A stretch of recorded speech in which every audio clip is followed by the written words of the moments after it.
Hey, what's going on, guys? We got a new type of podcast that we're bringing to you today. Every week, we're bringing on guests to talk about their journey into entrepreneurship, but we also are constantly consuming content about what's happening in the marketplace as it relates to business. And so we thought it would be very interesting to talk about these hot topics. And so I got my partner Darius here co-hosting. What's up, man? How are you? I'm great this morning. And he's going to kind of tee this up. What the heck are we doing today on, I think we're calling this pain points. Pain points. Because it's about what's happening in the world of business and how some of those things might impact our life, our business, our paradigm, and maybe things that we want to push back against. Well, yeah. And the truth is all of this impacts all of us. Right. Right. So today, on today's podcast, we have a couple different topics. We have several different so this all actually corresponds with the Weekender email that goes out every Saturday. And you wouldn't know that if you weren't a premium subscriber to the newsletter, but that's okay. Yeah. We'll catch you on the next one. We'll break it down for you and give you some of the little nuggets out of there. Okay. So we have several different topics. I'll run through them. Okay. Something tickles your fancy right away. We'll dive into it. And we also have a video for sure, but we're going to dive into that. So first topic is Gen Zers. This comes from the Daily Wire. Gen Zers are right. Millions of Americans need a second job to survive. So Gen Zers have been complaining for a while, like, we can't keep up. Yep. That's first topic. Inflation's a hell of a drug. Okay. In your Rick James voice. Yeah. Second topic, Chik-Fil-A coming under outrage by way of news coming out about their DEI position. And basically conservatives are outraged about that. Yep. Third topic, Surgeon General of the United States speaking about social media usage in teenagers, with literally 95% of them spending 3 to 5 hours a day on social media. Okay. Then we have the debt ceiling deal. What is it? What does it mean? Then we have United States government adding 56,000 jobs in May, 339,000 added. So the jobs edition for May. So let's start with let's talk about Gen Zers and make money, because I think it's very relevant to entrepreneurs, right? About like the fallacy and the security of salary and what we've been convinced to do. But yeah, so they're basically saying people are having to pick up multiple jobs because they can't just get one job to keep up with the cost of living. Well, this article comes from the Daily Wire, and within the second paragraph, it says nearly 2 in 5 of United States adults, that's 39%, have a side hustle. 46% of Generation Z workers and more than a third of millennials say they work a second part-time job. And so the point is that millennials and Gen Z are not able to keep up and have a living above the standard of living or at the standard of living without a second job. So I'm going to push back on that a little bit. I don't define a second job and a side hustle as the same category. Mm-hmm. I think if you're working on a side hustle, you're pursuing some sort of entrepreneurial desire. I don't think you're doing that to like just make money. Maybe I'm mistaken. Yeah. I don't know. Well, I think working multiple jobs is definitely a testament to that. I mean, it's not uncommon to walk in and see some kid who's got a degree and a master's who's your server at your table, you know? And so I think that's just a testament to the ridiculousness that having a degree instantly guarantees you're going to make more money, at least now when everybody's got one. Right. Well, so it says here in the article, the cost of living has been the workers' top concern for this comes from a Deloitte poll. So basically they're saying workers, the biggest thing is cost of living. So cost of living is going up. That's what's driving people to get these side hustles and second jobs. And I think you're actually right with the clarification between the two, because in our culture, it's kind of blended. Yeah. There's not a distinction what's elective, what's necessary. Correct. But the main point of the article here is just that these two generations feel this pressure that they're not able to keep up with a standard of living, that they're being outpaced by inflation. Yeah, well, I mean, that's no surprise, right? We've been printing money at nausea. We have a dollar that's backed by nothing. Right. Inflation is built into the system. It's how it works. Mm-hmm. But I think it's just also a testament that when you have a job, you're essentially handcuffed to your potential upside. And so for anybody who's listening to this is just further indicating that the importance of entrepreneurship and creating your own way and having your own business and controlling your own destiny, because they're going to do everything to fix their cost as an employer and try to limit your upside while they maximize their profit. I mean, that you have to do that because the same inflation that the worker is experiencing, the business owner is experiencing as well. Right. Corporate tax rates going up, right? Rent's going up. The cost of doing business is going up. The cost of marketing is going up. So it's not like the money just comes out of thin air, right? It's not like there's like all of a sudden more margin to be had. For sure. So that's just a perspective too. But I think it's just a testament that the whole system in and around, going to school, get a degree, come out, get a job, you'll be successful. Now you got to go get a master's to even separate yourself, which costs you more money. Yes. Right. So you just get further in debt. Yeah. Yep. So yeah, they're definitely carrying more student debt than they ever have on top of the cost of living. Back in 1987, the cost of a home was $87,000, the median home price. Now the median home price is closer to almost $400,000. Right. And so, yeah, that just happened in a short period of time. 1987, I was born in 1985, right? Yep. So we're talking 36 years. We've essentially quadrupled the cost of living effectively because of the way that we print money in our system. So there's only one way to keep up with that. When you own a business, you can raise your margins, raise your marketing, so on and so forth. The interesting piece to note, I would think, is for these people who are in these jobs. So not everyone's in a commission-based job where, salary kind of moves on the scale. Yep. Wages rather. But I think one interesting point is, so you have the people that are going out and getting second jobs or side hustles as they're calling them. Are you maximizing your opportunity within the current organization? I think is a fair question to ask.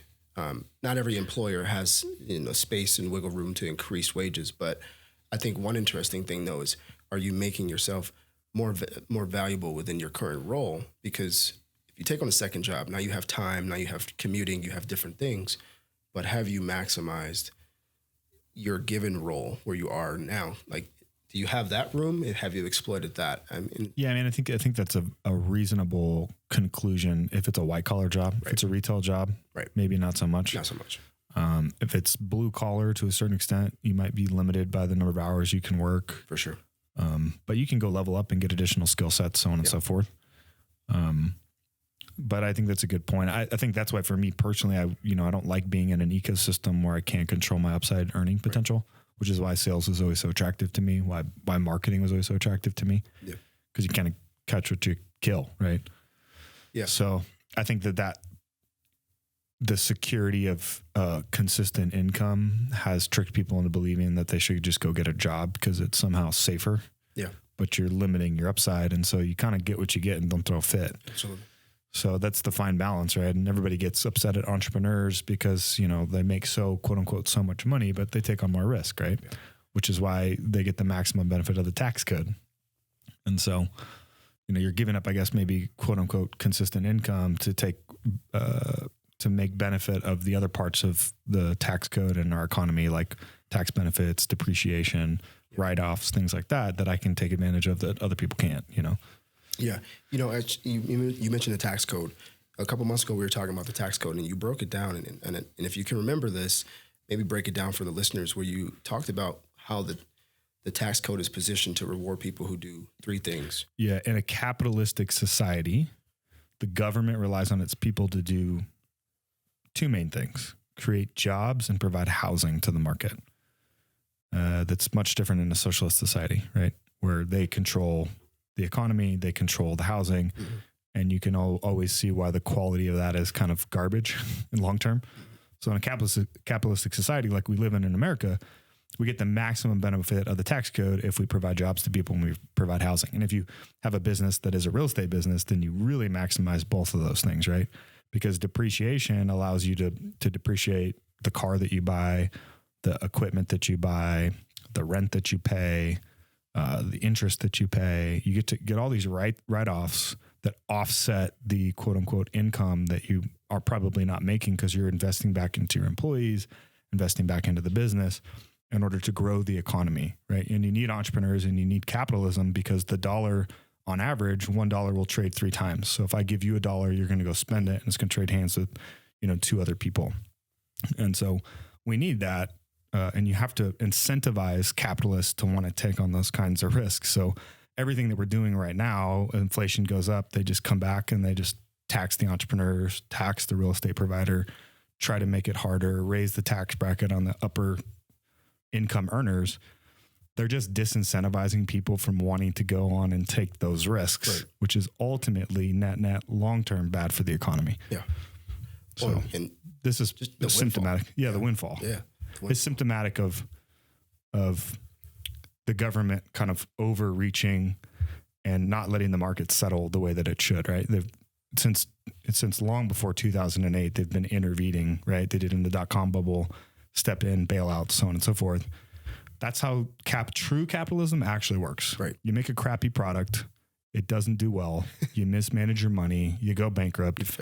Yeah. Airlines, sorry, new airline comes to town, does it better, does it more affordably, so on and so forth. Right.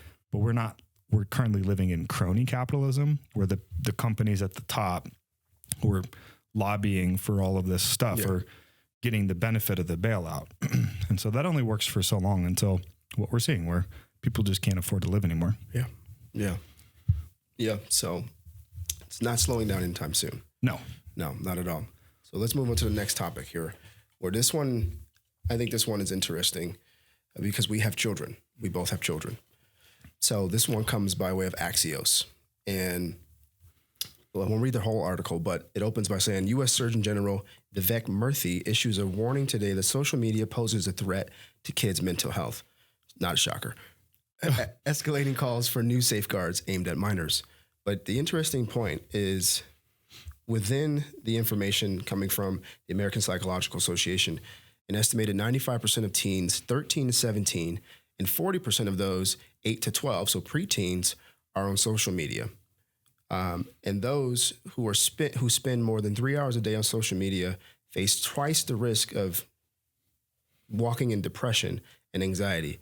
And so literally what it's essentially saying is a majority of this group of 13 to 17 and 8 to 12 are spending a minimum of 3.5 hours a day on these platforms. There's also reports in here of there's like 32% of these young teenagers are saying like, I can't live without YouTube kind of thing. Yeah. So that's further on in there. But 13 to 17, 8 to 12 are spending 3 hours a day at least on social media and the internet and these devices. How do you think that you have 2 daughters? Yeah. I probably spend 3 hours a day on social media, but I'm using it. Right. I'm output. So I think for me, I've noticed for myself when I'm just a consumer of social, my brain like turns off. Yes. And it gives me a weird state of anxiety because I feel like I should be doing something, but I'm like caught in this loop of not doing things. And versus when I go to social media to create content and I'm outputting, that's how my brain is wired. Our brains are wired to work and to process and to think, and just like our bodies are wired the same way. Right. So I think that's a big part of just the depression. Yeah. Right. I've heard it said best, like when depression is when we're overly focused on ourselves. Right. And one of the easiest ways to kind of break yourself out of that is to go serve other people. And so, yeah, that's a big issue. And one that we manage. I know you probably do the same thing. My girls don't have any social profiles. They're almost 10 and 11 respectively. Yeah.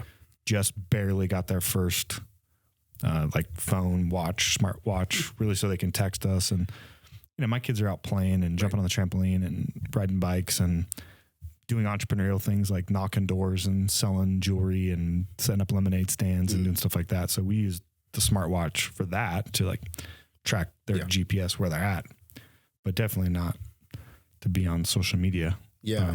And so I think it's like a hygiene thing. You got to like teach them how to do it right. It's like eating, exercising, managing your money.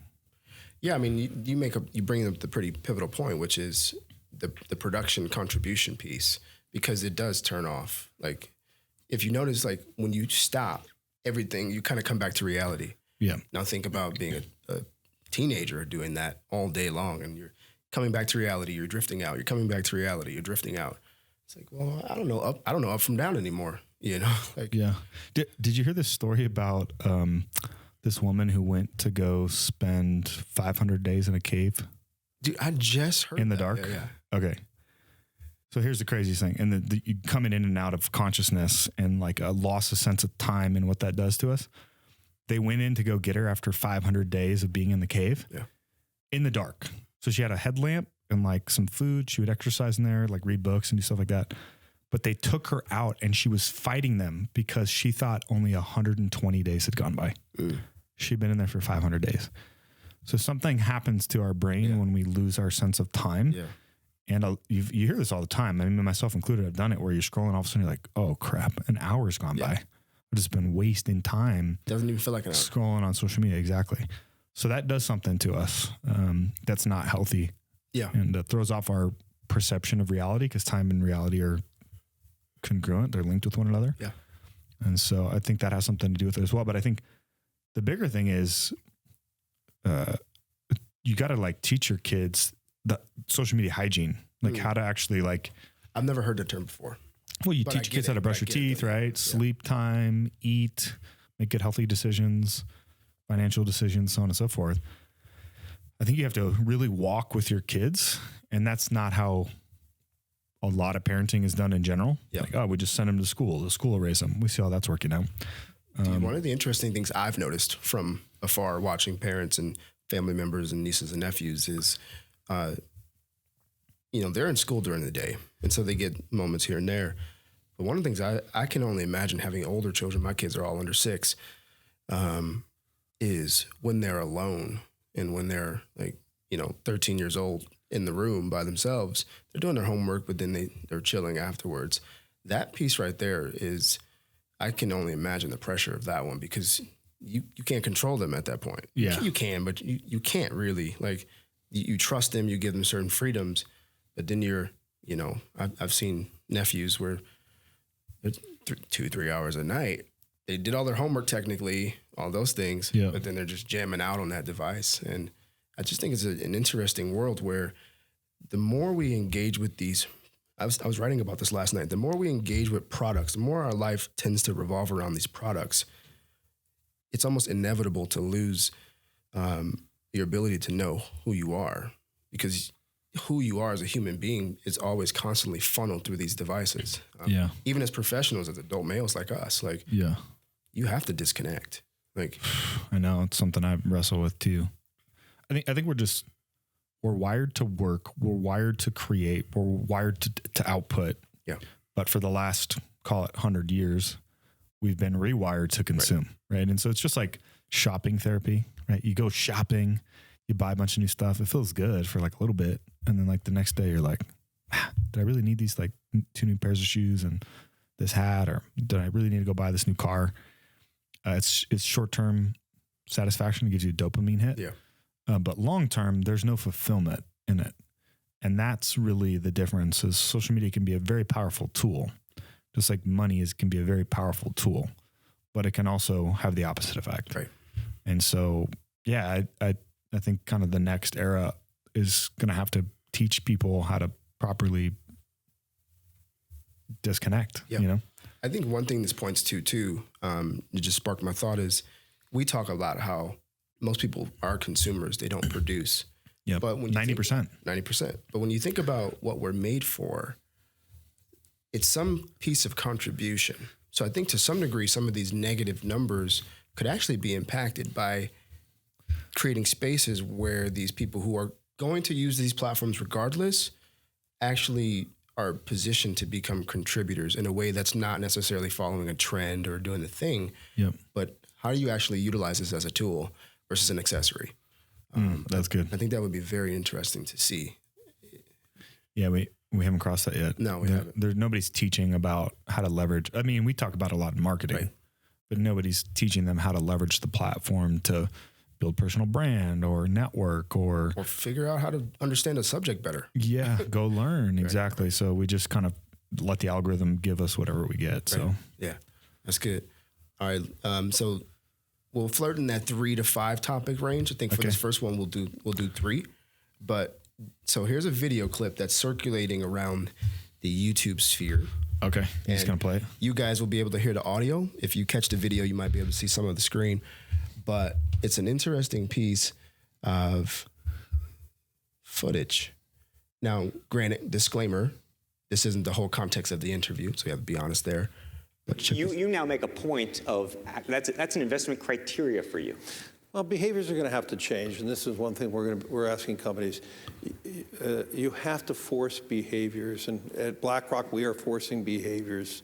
54% of the incoming class are women. We added 4 more points in terms of diverse employment this year, and what we are doing internally is if you don't achieve these levels of impact, your compensation could be impacted. Okay, we're doing the same thing. And so it's just you have to force behaviors, and if you don't force behaviors, whether it's gender or race or just any way you want to say the composition of your team, you're going to be impacted, and that's not recruiting, it is development, as Ken said. And ultimately, it's still going to take time, but I am just as much shocked as Ken is that we have not seen more opportunities, and we're going to have to force change. All right. So I got really specific thoughts on that. Fire away, brother. So one, it's a testament to how sideways we talked about at the beginning, crony capitalism, right? The legacy banking system is controlled by the big hands that are pushing down an agenda.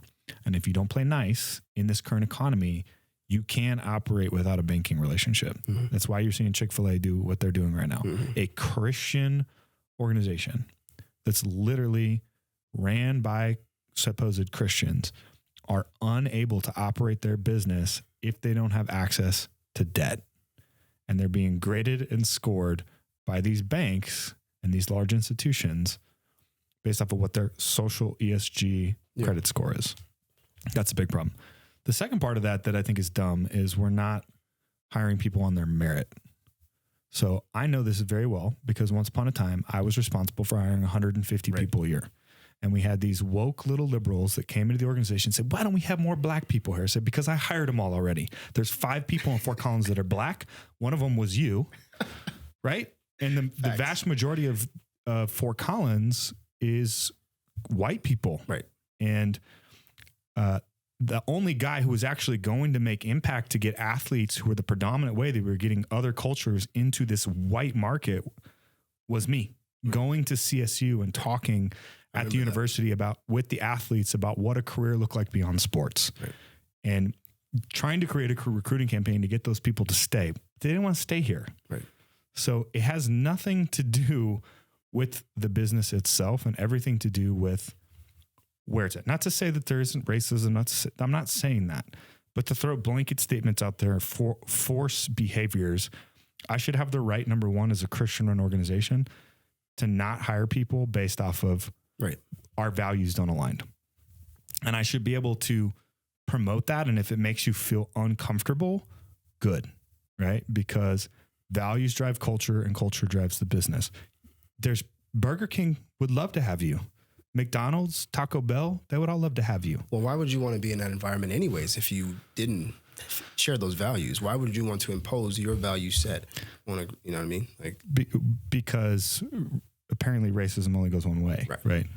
Apparently diversity and inclusion only goes one way, right? Yeah. And so we want our own spaces, we want our own whatever, but if you are a Judeo-Christian, it's funny how they always attack Christianity. They don't attack Muslims, Buddhists, Jews, they don't attack any of that. They always attack Christianity. And that should be interesting to most people who are listening to this podcast. Why would they always go after that one religion or that one faith? Yeah.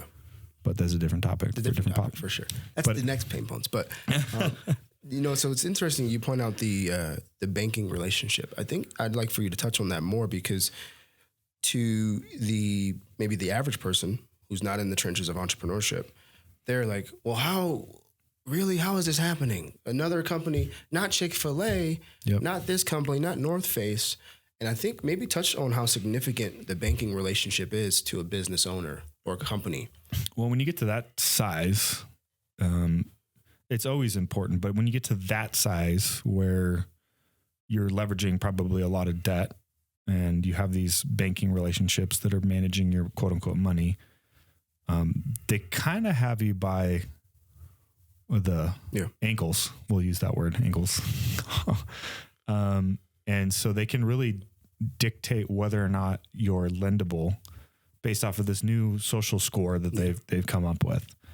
Um, it it feels like they're trying to remove the credit union and the smaller privately held company and force everybody to roll up under these larger institutions. Yeah. I could be totally misreading that. Quick question. Does the credit union sector things come out of the middle class? No, they're just privately held banks. Okay. They're not institutionally. Some of them are backed by like the FDIC. Yeah. But they're their own community banks. They manage their own money. Yeah, right? Basically I was asking that, like, do we see like the existence of credit union come forth in a strong way with the strength of the middle class? I would be curious. I don't know.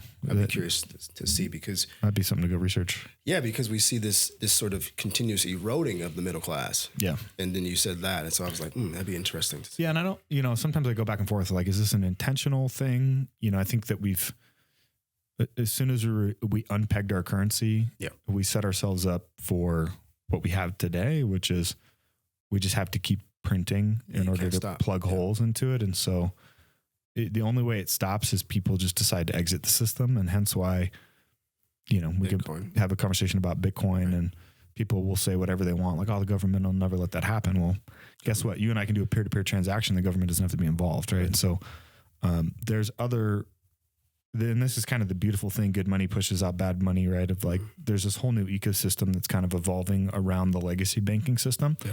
And this is why most of people listening to this podcast should be terrified of a central bank, federally owned currency, because they're already trying it in some other countries where they're socially scoring individuals, and then they're putting expirations on money. So imagine your ability to save disappearing because they said next Friday you use these dollars or they go to zero. That's scary. And that could potentially be a reason why they want to roll up all the banks under the large institutions. Right. Yeah. And so they're pushing it down, the trickle effect. It's starting at the top and working its way down. Yeah. It's interesting because I think when you look at the history of, so I was actually thinking about this morning. It's in a LinkedIn draft that I haven't posted yet. It's very interesting. The history of nations are very much in conditions like this. Mm-hmm. We've benefited from a very long time of the American Republic providing certain facets of operating that we really have come to flourish and enjoy in the last, 100 years or so, that we're getting these shadows, these little glimpses of, the predominant approach to people that have vast resources is one of, I'm going to yield power. I'm going to yield strength. I'm going to control.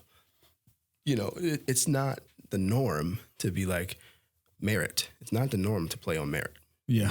So, there isn't a single war that was ever fought that wasn't over resources. Right. And ultimately power. Resources equal power. Yeah. So I think this is the one. So my LinkedIn post, as I was thinking about this is why it's very significant for the American consumer, producer, employee, aspiring entrepreneur to understand the difference between a democracy and a republic. Yes. Because we talk so much about democracy, but at the heart of democracy, it's this notion of widespread acceptance, majority acceptance. A republic is the only thing what undergirds a republic is law. Right. So the more we talk about democracy, we're creating this sort of mental mess where we can't understand, where we're like, well, how can they do these things and how can they get away with this and fix that? Well, the more you talk about democracy, the less likely these people are to be held accountable, because you're moving away from the system that you actually have. The more you begin to call yourself a democracy, to fight for democracy. No, you need to fight for a republic, because a republic is undergirded by the law that will keep crony capitalists in a position of having to answer to the people. Yeah, it's slowly eroding. We're technically a democratic republic. Correct. Constitutional republic. Yeah. Some people interchange it, but the point of the republic is the piece that you're undergirded by a law, right. And ours is Constitution, Bill of Rights. You can even throw the Declaration in there. But the point is the republic versus what the people, 51% of the people.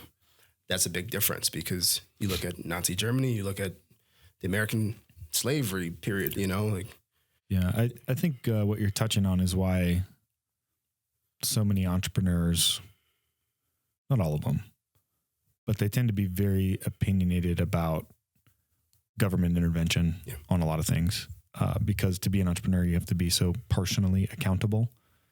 And I think that's the major governing law or rule in and around what America was founded on is personal accountability is the root of everything. And we've slowly eroded away from that. Yeah. Oh, you failed. We'll just come in and bail you out. Yeah. Right. Oh, you spent too much money on your house and you're upside down. Well, we'll just give you an extension. You know, whatever. You got pregnant and you didn't want to, just go get an abortion. Yeah. No big deal. Yeah. No personal accountability whatsoever. My truth. You've invaded my truth. So never mind the fact that you have your truth and I have mine. So I'm going to be personally accountable for mine. And you can be personally accountable for yours. And nothing you do really impacts mine. Right. And so that's the biggest social problem that I see today is there's just this lack of extreme personal accountability. And so nothing bothers me more as an entrepreneur than people who lack personal accountability. Yeah. You can do anything wrong as an employee, mess up, be late, drop the ball, screw up the customer, mess up the phone call, snap out on me, like whatever. If the first words out of your mouth is like, hey, I messed up, I'm sorry. I versus you. Then we're good. Them. But if the first response out of your mouth is an excuse for something, someone else outside of you other than yourself, we got problems. Yeah. And so, to your point, we've gotten away from that core. And that's what laws do is they keep us personally accountable. There's repercussions to your actions in society. Like technically I can drive down the road on the wrong side of the road, not hurt anybody. It's like, I'm not hurting anybody. Right. Well, but you could have, right? Because you decided to break this social contract that we have. Right. It says, hey, you drive on this side of the road, you follow these lights, you go at the speed limit. Right. And that keeps the society from going into chaos essentially. Yeah. It's interesting. As we wrap, we talk about sometimes listeners will come to know how much I feel about the American Republic as we have these conversations around entrepreneurship. But it's interesting that we know that it says, all men are created equal and endowed with certain things by their creator, among these being yada, yada, yada, among these being life, liberty, and the pursuit of happiness. The interesting thing to note is that the pursuit of happiness piece, it gets latched onto sometimes. Right. But it's actually the actual wording and what it was truly alluding to is private property. Right. And so that includes property, that includes wages and income, that includes these things that God has given you to produce something for the service of others and to the benefit of yourself. So it's very interesting how the more ignorant we become to our history, our founding, our infrastructure, the more these ideas continue to propagate and gain weight, gain momentum. Because I want to be happy. I'm entitled to happiness. Well, yeah, you are. But you're actually entitled to make a living, to pursue property, to your wages. No one can come in and snatch your wages because you don't agree with them. You know what I'm saying? Yeah. Those kinds of things. So for the last 100 years, it's been pretty good. These are all first world problems that people are dealing with. Facts. Like the stuff we're talking about right now are like our grandparents who were like, hey, I'm not sure I'm going to eat today. Yeah. They didn't care about some of these things that are getting talked about. Yeah. So I think I hate to say it, but honestly, sometimes the best thing that could happen is a dramatic impact in the economy where people are reset back down to the basics of, hey, food, shelter, water. Like that's actually what's most important. Yeah. Hard work, not consuming, like all the stuff we're talking about, right? Yeah. Like if that just went away tomorrow, people, I think, personally would be a lot happier. Absolutely. Because they'd get back to what really matters. Working with their hands, being in the dirt, being outside, my gardening. Neighbor. Wait, I have talking neighbors? talking to my neighbor. Yeah, exactly. He's got resources. He's got. Yeah. Oh, wow. Yeah. Absolutely. Let's go. Well, let's wrap this first episode. And so here's what I'd say to you guys in the audience. If there's interesting articles or videos or things that you want us to riff on and talk about as it relates to faith, culture, business, entrepreneurship, tag us in it. Shoot us an email. You can reach us at community@paying2profits. You can reach us there, and Samson's available online. You can hit him up, or we'll drop it in all the ways you can connect with us. But if there's other topics you just want us to talk about that are related to business or entrepreneurship, like we'd love to do that too. This just happened to be kind of a dicey last month and around all these topics. And so something that we felt was important to us to talk about because it impacts our lives, our business every single day. We're dealing with it. Yeah. And I'd lastly leave the audience with this, and then you can chime in. I was thinking about the number one threat to totalitarianism, dictatorship, is the entrepreneur. 100%. The entrepreneur. Because the entrepreneur stands up and says, whoa, wait a second. Yep. I have options. I have a choice. And I have what I've been given, and I'm going to make something of it. That's an incredible threat. Speaking of totalitarianism, I can't remember the study specifically, but they said the only way to defeat totalitarianism is to create an alternative system. You've never been able to just attack a totalitarian regime or government head on and try to change it. Right. You literally have to go start a new game, right? So people are playing soccer, for example. These are the rules. This is how we play the game. You don't just go in and say, well, we're going to change the way that soccer gets played, right? No, go start your own league, right? Mm-hmm. Go start a different league with different rules, right? And play a different game. Stop trying to change this one. And so, yeah, the entrepreneur sees the world that way and say, well, I don't like the way that this is being done, so I'm going to go do it a different way. Just when I wanted to close, you gave me another thought. All right, we'll wrap up this. Right now, people are up in arms. We're boycotting. We're doing things. We're protesting. Create your own new thing. Create your own product. You don't like what's happening with transgenderism encroaching on sports? Time to create your own new league. Yep, 100%. Time to create your own new beer, your own department store. It's time, you know? Yep, you don't like the wage gap? Then, create a better marketing machine. Yep. Go create a different league. Stop trying to come in here and say, well, you need to do it this way. No, just go do it different over here. Nobody's stopping you from doing that. And as we talk about values, as you stand on those, the people that share those values, as you're bringing them something of value, will come. Yeah, if it's so valuable, put your money where your mouth is and go start a different league. Let's go. Guys, first episode of Pain Points. Thanks for tuning in. Again, reach us, paintoprofit.co. Samson Jagoras online on LinkedIn, Twitter, Darius Bell as well. Take care. Peace.